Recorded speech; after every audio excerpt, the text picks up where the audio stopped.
Kronos, ilkel tanrılar, tanrı ve tanrıçaların ilk neslidir. Bu tanrılardan birinin adı toprak ana olan Gaia, bir diğerinin adı ise gökyüzünün babası olan Uranüs'tür. Bunlar 12 Titan olarak adlandırılan ikinci nesil tanrıları doğurdular. Titanlardan en genci genellikle orakla tasvir edilen ve hasadın koruyucusu olarak kabul edilen Kronos'tu. Ancak Gaia ve Uranüs'ün daha fazla çocuğu vardı. 300 eli olan A serisi ve tek gözlü Kiklop da bunlardan biriydi. Uranüs onlardan nefret etmiş ve kötüler için bir işkence ve acı zindanı olarak kullanılan derin bir uçurum olan Tartaros'a saklamıştır. Bu durum anneleri Gaia'yı kızdırmıştı ve 12 çocuğuyla birlikte Uranüs'ü hadım etmek için bir ittifak kurmaya çalışmıştı. Büyük bir taş orak yaratmış ve tüm Titanları bir araya toplamıştı, ancak Kronos dışında kimse bunu yapmak istemedi. Kronos kendi babasını pusuya düşürdü ve onu hadım etti. Daha sonra testislerini ve orağı okyanusa attı ve okyanus orak şekliyle ünlü Yunan adası Korfu'ya dönüştü. Uranüs tahttan indirildikten sonra Kronos ve ablası Rhea kral ve kraliçe olarak dünya tahtına oturdular. Kronos'un hüküm sürdüğü döneme Altın Çağ deniyordu. Çünkü o zamanın insanların yasalara, kurallara ya da çalışmaya ihtiyacı yoktu. Ancak Gaia ve Uranüs, Kronos'un tıpkı Uranüs'e yaptığı gibi oğullarından biri tarafından devrileceği kehanetinde bulunmuşlardı. Bu onda paranoya oluşturdu ve onları Rhea ile birlikte yaratmasına rağmen 5 çocuğunu da doğar doğmaz yuttu, ancak biri hayatta kaldı. Rhea gizlice Zeus adında 6. bir çocuk doğurdu ve Kronos'un babasına ve çocuklarına karşı yaptıklarının intikamını almak istedi. Rhea, Kronos'a kundağa sarılı bir taş verdi ve o da bunu oğlu sanarak hemen yuttu.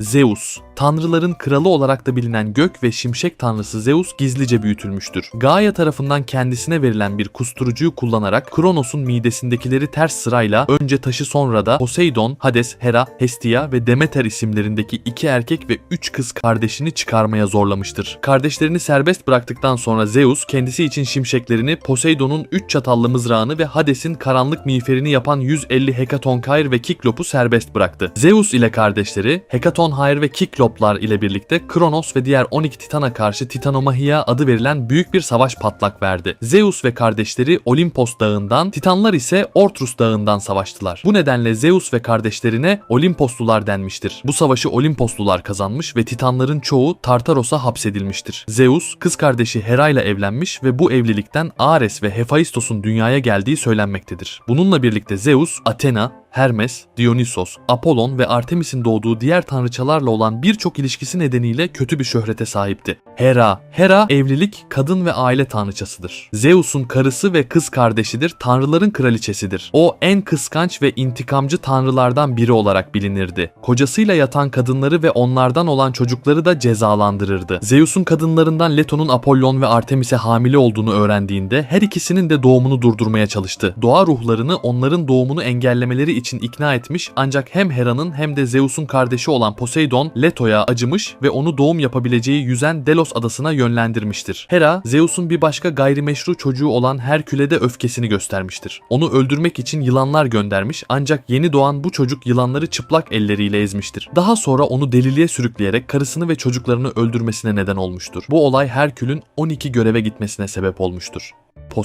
Poseidon deniz tanrısıdır ve fırtınalara, depremlere ve atlara başkanlık eder. Korkunç ve intikamcı bir tanrıydı ve şehrin koruyucu tanrısı olmadığı zamanlarda bile onurlandırılırdı. Zeus'un oğlu Minos, Girit tahtında hak iddia edebilmek için Poseidon'dan yardım istediğinde Poseidon Minos'a görkemli bir beyaz boğa sunmuş ve boğayı Poseidon'a kurban etmesi gerektiğini söylemiştir. Daha sonra Giritliler boğadan ve ilahi işaretin kendisinden o kadar etkilenirler ki Minos Girit kralı ilan edilir. Ancak güzel hayvanı kendine saklamak isteyen Minos, Poseidon'a anlaştıkları boğa yerine sıradan bir boğa kurban eder. Öfkelenen Poseidon, Minos'un karısının boğaya aşık olmasına neden olur. O ilişkinin sonucunda insan etiyle beslenen yarı boğa yarı insan bir yaratık olan Minotor ortaya çıkmıştır.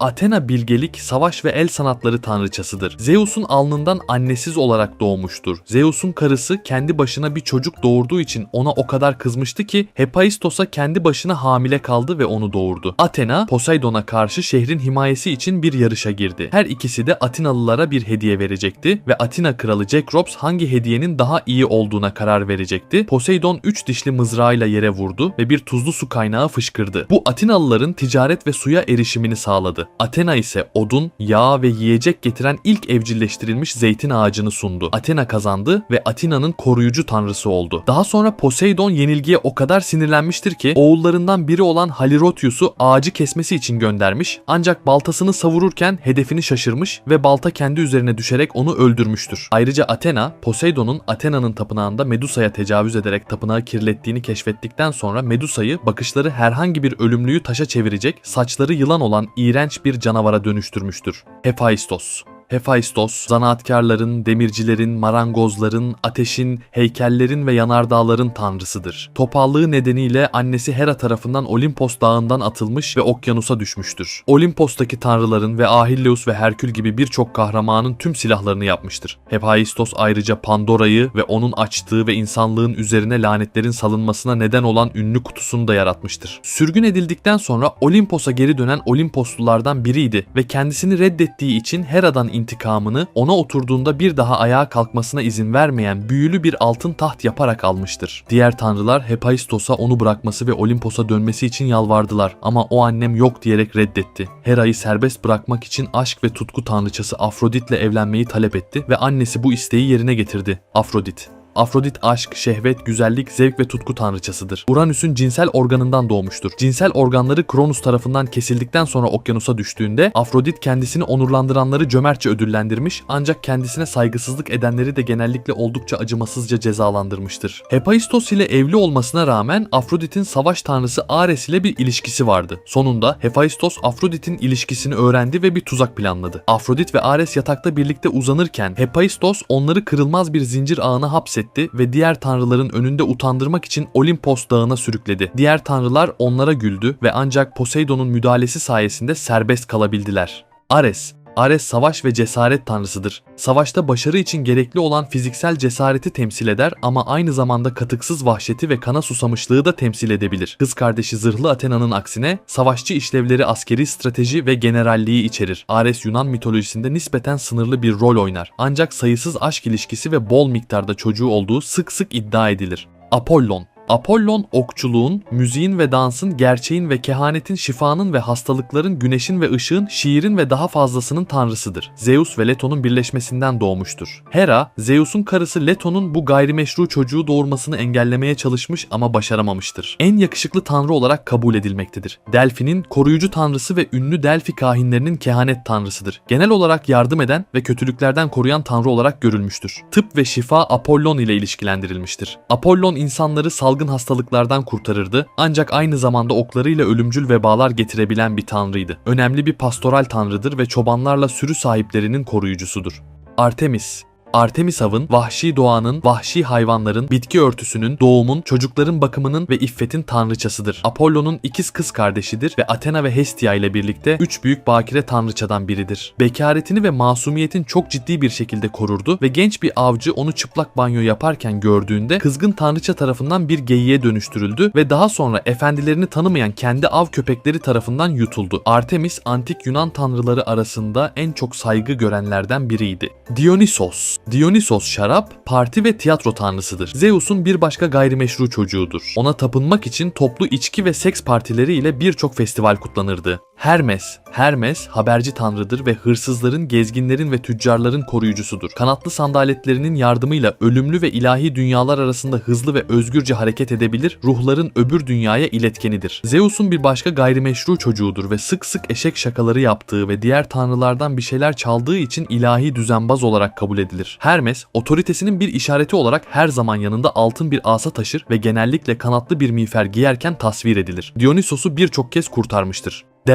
Demeter hasat ve tarım tanrıçasıdır, ekinlere başkanlık eder. Kardeşi Zeus aracılığıyla bir bereket tanrıçası olan Persephone'nin annesi olmuştur. Ölülerin tanrısı Hades, Persephone'yi sevmiş ve onu yeraltı dünyasına sürüklemek için yerden çıkmıştır. Demeter, Hades'in onu yeraltı dünyasına götürdüğünü öğrenene kadar kayıp kızını bulmak için her yeri aramıştır. Bunun üzerine Demeter, tarım tanrıçası olarak görevlerini ihmal ederek dünyayı hiçbir şeyin yetişmediği ölümcül bir kıtlığa sürüklemiş ve ölümlülerin ölmesine neden olmuştur. Zeus, Hades'e dünyayı kurtarmak için için Persephone'yi annesine geri vermesini emretmiştir. Ancak Persefone yeraltı dünyasından gelen yiyecekleri yediği için sonsuza kadar Demeter'in yanında kalamaz, yılı annesi ve Hades arasında bölüştürmek zorunda kalır. Bu durum mevsimsel döngüyü açıklamaktadır çünkü Persefone yokken Demeter kışın bitkilerin büyümesine izin vermez. Hades ölülerin tanrısı ve ölülerin ruhlarının yaşadığı yeraltı dünyasının kralıdır. Pasif olarak tasvir edilmiş ve hiçbir zaman olumsuz olarak gösterilmemiştir. Rolü genellikle göreceli dengeyi korumaktı. Vatandaşlarına kendi alanını terk etmeyi kesinlikle yasaklardı ve herhangi biri terk etmeye çalıştığında ya da biri kendi alanından ruhları çalmaya çalıştığında çok fazla öfkelenirdi. Yeraltı dünyasını nadiren terk eder ve yer üstünde olanları umursamazdı. Yeraltı dünyasına girmenin tek yolu kendisine ödeme yapmaları halinde ruhların Styx nehrini geçmesine yardımcı olan kayıkçı Harun'dan geçiş izni almaktı. Bu yüzden Yunanlılar öldüğünde çoğu zaman onlarla birlikte sikkeler gömülür ve gözlerine yerleştirilirdi. Eğer biri Harun'a ödeme yapamazsa Styx'in kıyısında sonsuza kadar beklemek zorunda kalırdı. Styx geçildikten sonra ruhlar yeraltı dünyasının kapılarının koruyucusu olan 3 başlı bir köpek olan Kerberus'u bulurdu. Bundan sonra ruhlar nereye gitmesi gerektiğine karar veren 3 yargıç tarafından yargılanırdı. Elysion, Asphodel çayırları ve Tartaros arasında seçim yaparlardı ve ruhlar bu yerlerden birine gönderilirdi. Elysion temelde cennettir ve kahramanların, yarı tanrıların ve özellikle iyi ölümlülerin ruhlarının gönderildiği yerdir. Asphodel çayırları hayatta iyi ya da kötü özel bir şey başaramayan sıradan insanlar için bir yerdi. Tartaros ise temelde cehennemdir. Titanların ve tanrıları kızdıran diğer suçluların bulunduğu yerdir. Tartaros'taki herkes sonsuza dek işkence görür.